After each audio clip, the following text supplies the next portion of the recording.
Welcome to Soul of Travel. I am so happy today to be sitting down with Kristina Liu to share her story. She is one of those people who was magically dropped into my life, like many of my guests, where a friend of mine knew a mutual friend who connected us and said, "I think you two might like each other. You have a lot of things in common." And we hopped on a phone call just to kind of see who each other was. And it was definitely an immediate connection. And I'm so grateful for the powers that kind of made that happen. For those of you joining us, Kristina is a doctor of psychology, a certified coach, and most recently the author of The Inside Out Journey, an elusive search for self across 3 continents. So I'm so excited to dive into the book, your year of travel, and how all of the pieces of your life have kind of created this beautiful journey that's brought you to where you are today. So welcome, Kristina. Oh, thank you so much, Christine, for that lovely introduction. I'm Thank so you. happy to be here. Thank you. Well, to begin, I would love to just kind of start actually with your childhood. I know that you really identify as being a global citizen, and I think you have such a unique journey. And so I'd love for our listeners to kind of get an understanding of who you are, starting from then, if you'd share. Yeah, definitely. And thank you for being interested in that. One of the questions that I find the most difficult to answer is, where are you from? Because I feel like I'm from so many different places. So to start, I was born in China, in the northeastern part of China. I lived there for 10 years, and then I moved to Germany with my parents at the age of 10. We lived there for 2 years in a town called Aachen, which is on the western part of Germany. And then I moved back to China with my parents again, and this time to a different city in Beijing, the capital. And then at the age of 14, I moved to the US. And then even in the US, I moved around quite a bit, started in Burlington, Vermont, and then to Chicago, and then to Los Angeles. And then after that, I went to do an MBA in France.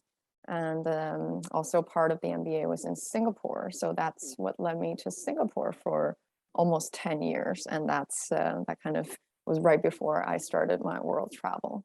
So I don't know if that answers your question. Yeah, sure. No, thank you. I mean, I just think that most people don't have the opportunity to have such a rich engagement with the world and be able to have lived in so many different places. And I think that just allows us to kind of to be open to more possibilities. I think the more we travel, and even better if we are able to live somewhere for an extended period of time, like all of those pieces kind of bring another layer of richness and understanding and awareness. And I think that's why I think travel is so powerful, is to tap into that, and tap into that magic, and tap into that um, uh, ability to be able to relate to humans and humanity across the broader spectrum. So I just think that's such a cool part of how you got started. Absolutely. Yeah. I mean, those early years of travel, I think definitely planted the seed for me to just be very curious about the world and be adaptable to different environments, because I was almost kind of forced to do that at a young age. Yeah, which can be, it can be so hard. I mean, that is, I think, one thing that people are intimidated about when they travel is, if they're going to be able to go somewhere completely unknown, especially if you can't speak the language, you might not be comfortable or familiar with the culture.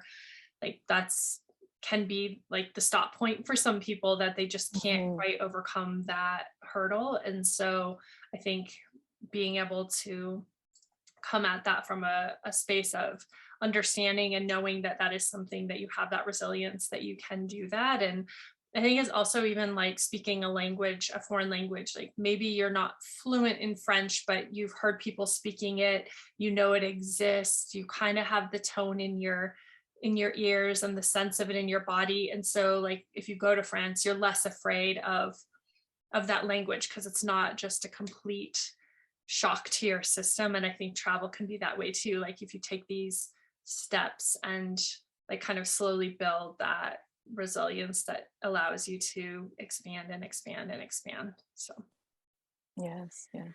I think the other thing that I love, because I really relate to this, is your educational journey also really shows this kind of like a rich journey.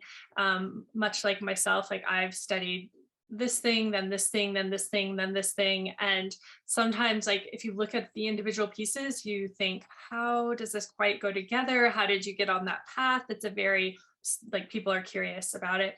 And then you get to the end, or not maybe the end, but like the point you're at, and you can reflect and you're like, oh, that all makes sense. So I would love for you to share a little bit about that part of your journey. How did you go from starting as like a CPA and MBA, and then find yourself like curious about coaching, and then moving into psychology? Like, how did those pieces fit together for you?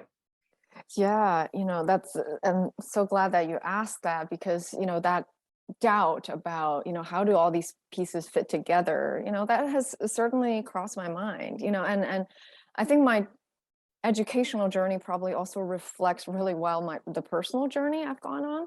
So, starting out as a CPA, so studying accounting at that time, it was the number one accounting school in the US, University of Urbana-Champaign, and that was all the practical side of me, the logical side that said, what is the best school that I managed to get the in-state rates, so it's kind of like that. Okay, well, cost benefit analysis, what's the best major I can do in this school? And that really was what led me to choose accounting at Urbana-Champaign. Not really thinking, oh, accounting was going to be, the passion of my life. And actually, when I first started, I even double majored in chemical engineering, because that was also the number one major in that school in the country. So, that was kind of my thought process at the age of 18.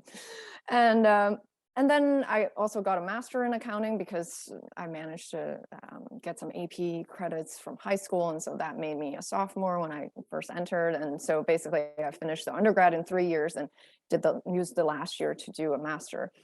And all of that decision was really based on practical reasons. Like, what's the good major? What can allow me to come out and start making good money?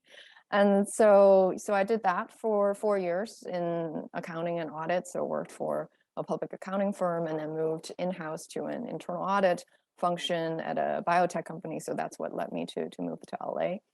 And then at that point, that's when I said, you know what, I want to add more value. So that's when I started kind of listening to my heart, and to, what is it that I really desire besides just making money or having a good job? And so that's when I got the MBA, thinking, once I understand a little bit more broadly about business, then I can contribute in a greater way rather than just auditing someone else's work.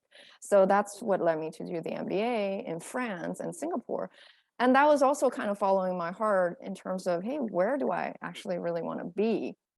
And France being a country that I had always been fascinated with, and the food, the culture, the wine. And so that was one of the major reasons that I made the decision to go to that particular school. But then the logical and rational side of me is like, oh, which is the good school, right? So of course, then I chose that good school, and also it was a year, so less opportunity cost. So there was still that side in me that was, talking. But at the same time, I'm really grateful I made that decision, because that was one of the best years of my life. It was an intense 1-year program, and that was what opened me up to the world again. Not because even though I traveled with my parents when I was young, but I felt like a lot of that was not really decision made by me. I was kind of following my parents. But going to INSEAD, going to this business school in France, that was the first time that I made a decision on my own to do something abroad.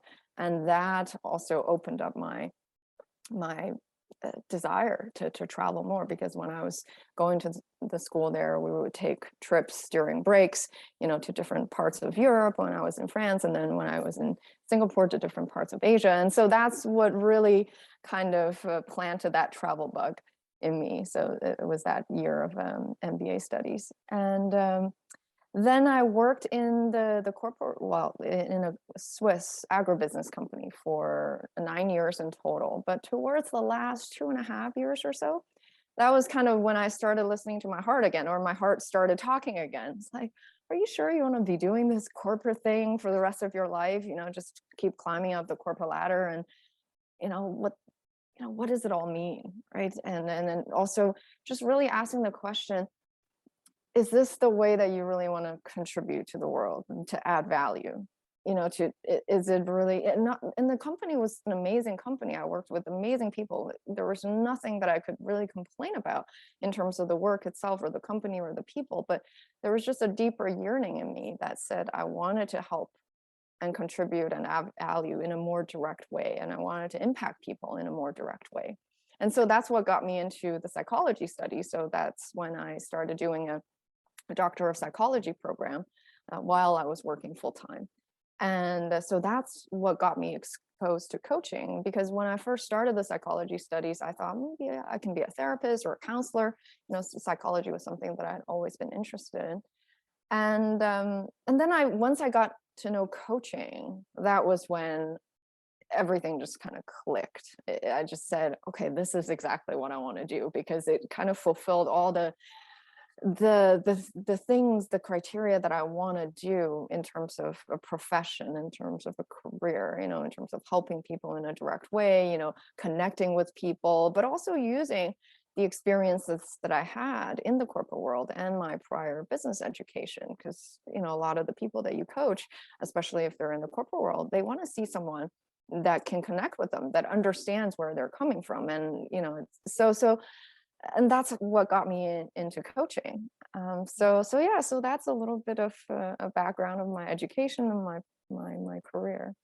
I love that. And when you talk about being able to connect to your clients, not only that, but I feel like a lot of people seek coaching not only to add to what they can do as a professional, but also because, much like you, they're hearing this call or this nudge, or they have this awareness of purpose, or it's this question asking. And because you are so familiar with what that feels like, you can also really say like, hey, I know this thing, I've been there, this is where it led me. And I think especially in the corporate world, where you've spent all this time, like you said, checking boxes, going to the perfect school, making smart decisions, all of a sudden when you're like, you go, my heart doesn't know if it wants this, like that doesn't make any sense. It's almost like a split personality moment where you're like, we're doing this like spreadsheet life, and now all of a sudden your soul is like, excuse me. And so I think that's a really hard place where when people arrive there, and it doesn't mean that they're completely out of alignment, but much like you, they might just need to reflect and say, hey, is there some other way I can add to what I'm giving and offering, and also what I'm receiving? And you might be able to adjust and course correct on your current path, or you might need to just say, is there something else out there? So I love that you can really walk people through that part of their journey. Yeah. Thanks for recognizing that. Absolutely. When you say that split personality, there was a moment, a period of time towards the end of my corporate career that I really felt that. Sometimes I would almost even visualize the two parts of me having a fight on stage. The one part that says, because at that point I had already started considering, leaving the corporate world and also doing remote year, which is that year of travel that I did.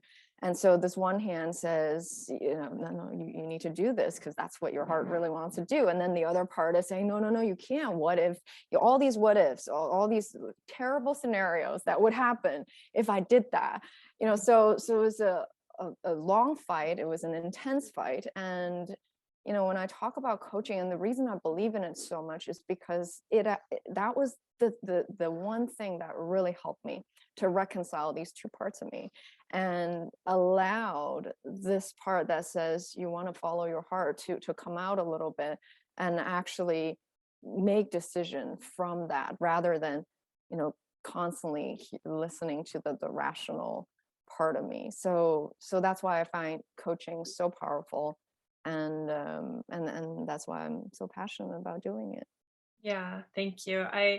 It also just deeply resonates for me because I feel like, and I feel like many people, and especially many women, like we really start on that trajectory of like, these are the things we should be, these are the decisions we should make, whether that's with career or families or children's or our extended family. Like there's all these expectations that kind of set us up for not learning how to listen to our inner voice.